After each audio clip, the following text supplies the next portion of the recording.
Labour upheaval hitting India elsewhere, weeks into the country's biggest shake-up of labour laws in decades.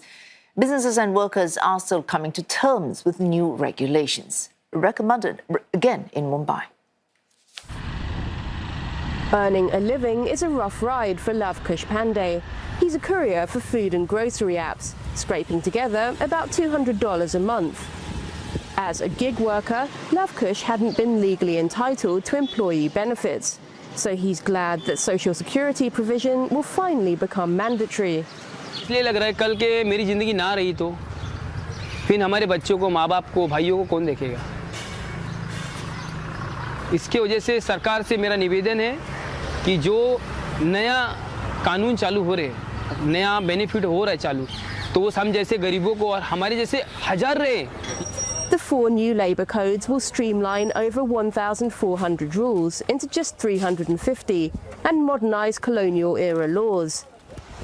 The broad aim is to formalise India's vast gig economy, protect wages, improve welfare access and bring more women into the workforce.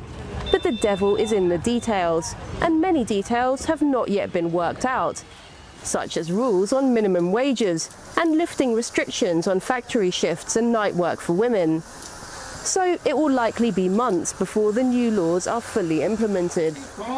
But trade unions have already made up their minds. They want the reforms to be scrapped.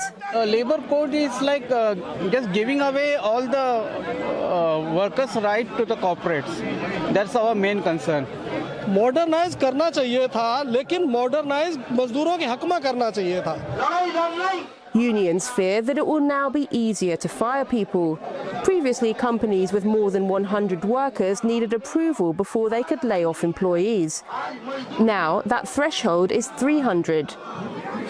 Companies are also scrambling to understand the new regime. Labour law consultant Pankaj Savla says he's been flooded with queries since the rollout. Right now there is a transition period, so the industries has to see that how they can adjust to the provisions which is accommodated under the code, because there is a complete transformation. There is a cushion of the 3 to 4 months right now, so all the organizations can review their existing policies, existing working culture, existing wage structure. Mr. Savla says expect teething problems and added costs. Experts say small businesses will face the biggest challenge in implementing the changes. Many will need to allocate extra resources and budget simply to understand how to comply with the reforms. But for some, the changes can't come soon enough.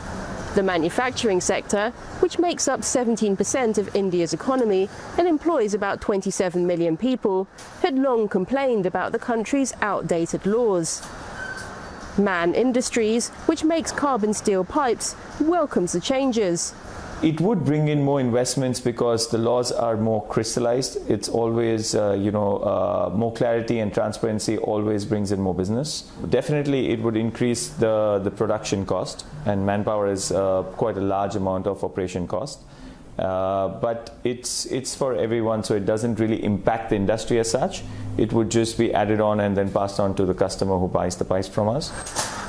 The government says a flexible labour market will make India more attractive to investment.